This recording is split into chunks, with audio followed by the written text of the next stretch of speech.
अस्सलाम वालेकुम दोस्तों, मैं हूँ सुबही उस्मान और आप देख रहे हैं सुबही का पाकिस्तान।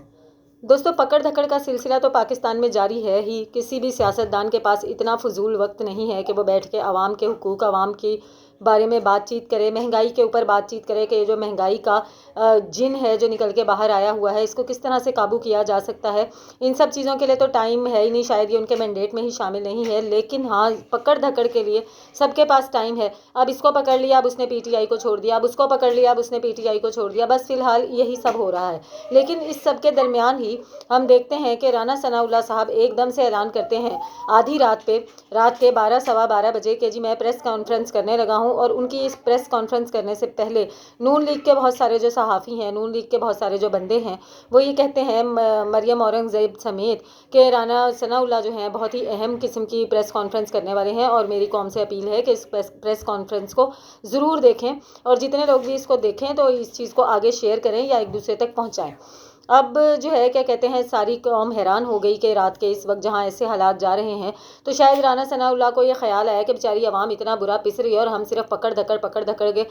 पकड़ो छोड़ो के चक्रों में पड़े हुए हैं। तो शायद आवाम के बारे में भी कुछ सोच लिया हो, कोई रिलीफ मिलने वाला हो, कोई ऐसी खुशखबरी आने वाली हो कि जो है जिससे सारी आवाम में एक खुशी की कोई लहर दौड़ जाए। इन तमाम सोचों के साथ ही हम देखते हैं कि सवा 12 बजे जो है राना सनाउल्लाह खान साहब जो हैं टीवी पर आकर बैठते हैं, और आकर जो है उन्होंने दो इंतहाई खौफनाक बातों का ऐलान किया कि जहां बेचारे लोग पहले ही इतने परेशान हैं, इतने ज़्यादा कशमकश, इतने ज़्यादा गोमगों का शिकार हैं, इतने सारे ख़ानदानों के पता नहीं कौन कौन से मर्द इन्होंने उठाए हुए हैं, कितने सारे घरों की इज्जतें इन्होंने अपनी जेलों में बंद की हुई हैं, ख़वातीन को रुस्वा किया हुआ है। वहीं पर राना सनाउल्लाह साहब आते हैं और आकर दो ऐसी खबरें देकर जाते हैं कि जिसके बाद जो रही सही कसर थी, जिसको कहते हैं ताबूत में आखिरी कील, वो भी राना सनाउल्लाह साहब ठोंक के चले जाते हैं। राना सनाउल्लाह का ये कहना है कि जी आने वाले वक्त में आप देखेंगे कि पीटीआई के किसी एक कारकुन के घर पर हम जो है रेड होगी, और उसके बाद उसको बहुत ही ज़्यादा ड्रामाई शक्ल दी जाएगी। उसके बारे में बहुत उसके हवाले से काफ़ी खून खराबा होगा और उसको बड़े अजीब व गरीब तरीके से पेश किया जाएगा। चलें, ये तो ये कर ही रहे हैं, मर्दों के साथ तो कर ही रहे हैं। पहले भी जो कुछ हो रहा है तो वो किसी खून खराबे से कम नहीं है। लेकिन उसके साथ साथ ही जो दूसरी खबर उन्होंने दी वो बहुत ज़्यादा खौफनाक थी, क्योंकि ख़वातीन का मामला बहुत सेंसिटिव होता है। राना सनाउल्लाह का ये कहना था कि आने वाले थोड़े ही वक्त के अंदर आप देखेंगे कि कोई रेप कहानी ऐसी आपके सामने आएगी कि जिसमें कोई हकीकत नहीं होगी। कुछ ऐसा होगा कि जिसको बहुत ही ड्रामाई तौर पर आपके सामने पेश किया जाएगा और ऐसा बताया जाएगा कि बहुत कुछ बुरा किया गया है, कोई रेप किया गया है, जिनसी इस्तेसाल जिसको बोलते हैं, ज़्यादती जिसको बोलते हैं, जो भी कुछ आप अपने लफ्ज़ों में कह लें, ऐसा कोई ड्रामा जो है सामने पेश किया जाएगा। ऐसी कुछ ख़वातीन होंगी जिनको इस्तेमाल किया जाएगा। अब ये इतनी खौफनाक बात है कि मुझे राना सनाउल्लाह की बचगाना सोच पर हैरत हो रही है, इस प्रेस कॉन्फ्रेंस पर हैरत हो रही है कि वो क्या लोगों के दिमागों में आधी रात पर टेंशन लगा कर चले गए हैं। ये बिल्कुल ऐसे ही है कि जब किसी बच्चे का कोई खिलौना गुम हो जाता है और वो छोटे बच्चों की तरह 4 बच्चों को खड़ा करता है, जो बच्चे उस खिलौने के साथ उसके साथ खेल रहे थे, कि जी तुम में से किसी ने मेरा खिलौना तो चोरी नहीं किया। तो उसमें से जिस बच्चे ने खिलौना चोरी किया होता है वो पहले ही चीखना शुरू कर देता है, नहीं नहीं मैंने खिलौना चोरी नहीं किया, नहीं नहीं मैंने। तो उन बच्चों को तो शायद समझ नहीं आती, लेकिन उनके बीच में अगर कोई बड़ा मौजूद होता है तो वो फ़ौरन ही इस बात को भांप लेता है कि खिलौना यकीनन इसी बच्चे ने चोरी किया है। बिल्कुल इस वक्त राना सनाउल्लाह ने ऐसी बचगानी हरकत की है कि जहाँ पर इन्होंने इतनी सारी ख़वातीन को पकड़ के जेलों में डाला हुआ है, उनके साथ वो सलूक किया जा रहा है जो पाकिस्तान की तारीख़ में कभी नहीं किया गया। उनके साथ वो कुछ हो रहा है जो पाकिस्तानी कौम कभी सोच भी नहीं सकती, कभी तसव्वुर भी नहीं कर सकती।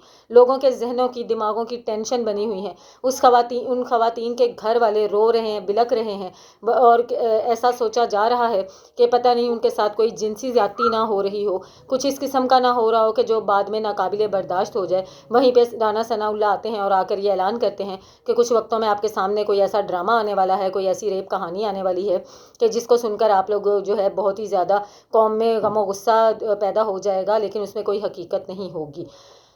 अब ऐसा लग रहा है कि, बल्कि लग नहीं रहा, عمران خان صاحب نے بھی اس پر ٹویٹ کیا ہے اور ان کا کہنا یہ ہے کہ جو کچھ سوچا جا رہا تھا، جن چیزوں کا شک اور شبہ ظاہر کیا جا رہا تھا، رانا ثناء اللہ کی خطاب نے ان چیزوں پہ ایک مہر ثبت کر دی ہے کہ واقعی یہ لوگ کچھ ایسا کر چکے ہیں۔ اور اب ہر عقل، ہر ذی شعور انسان یہی سوچ رہا ہے کہ جو خواتین جیلوں میں موجود ہیں ان کے ساتھ کچھ نہ کچھ یہ ایسا کر چکے ہیں کہ جس کے بعد جب وہ باہر آئیں گی، وہ اپنا منہ کھولیں گی اور وہ یہ سب بتائیں گی تو یہ لوگ بچوں کی طرح پٹ پٹ کے یہ رونا روئیں گے کہ جی ہم تو یہ سب پہلے ہی بتا چکے تھے، ہم نے تو پہلے ہی کہا تھا کہ جی ایسا کوئی ڈرامہ ہونے والا ہے۔ لیکن لوگ اب بہت باشعور ہو چکے ہیں، لوگ اتنے بے وقوف نہیں ہیں کہ وہ اس طرح کی بچوں والی کہانی کو سنیں گے۔ اب شیر آیا والی کہانیاں ریپیٹ نہیں کی جائیں گی کہ آپ کہیں گے کہ ہم پہلے ہی کہہ چکے تھے اور لوگ کہیں گے ہاں ہاں ہاں بھائی انہوں نے تو پہلے ہی آ کر بتا دیا تھا۔ ایسا نہیں ہوگا، بلکہ یہ کہا جائے گا کہ جو کچھ آپ کر چکے ہیں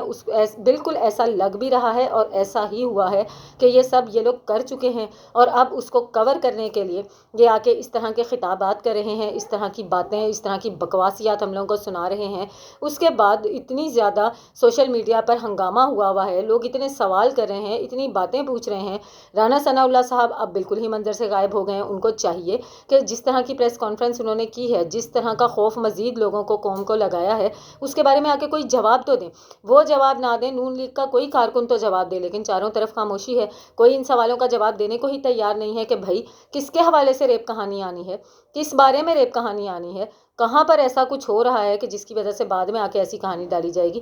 بعد میں آ کے کوئی کہانی نہیں ڈالی جائے گی، بعد میں آ کے وہ سچ بتایا جائے گا جو کچھ یہ کر چکے ہیں، اور اس کا ان کو خوف ہے، اور اس خوف کی وجہ سے انہوں نے پہلے ہی اس قسم کی پریس کانفرنس، اس قسم کے خطابات کرنے شروع کر دیے ہیں۔ افسوس کا مقام ہے، دکھ ہو رہا ہے، تکلیف ہو رہی ہے، ڈر لگ رہا ہے کہ آنے والے وقت میں واقعی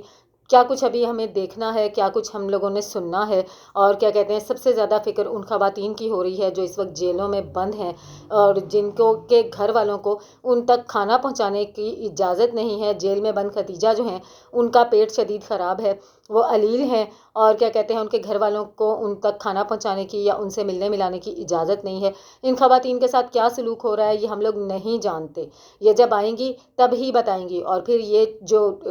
لوگ ہیں جو یہ سب کانفرنس کر رہے ہیں، مجھے لگتا ہے رانا ثناء اللہ نے اس قسم کا خطاب کر کے اپنے پاؤں پہ بہت بڑی کلہاڑی ماری ہے، بالکل اسی بچے کی طرح جو چوری کرنے کے بعد خود ہی چیخ چیخ کے کہہ رہا ہوتا ہے میں چور نہیں ہوں، میں چور نہیں ہوں۔ آپ کی اس بارے میں کیا رائے ہے مجھے ضرور بتائیے گا۔ ملتی ہوں آپ سے اپنی اگلی ویڈیو میں، تب تک کے لیے اللہ حافظ۔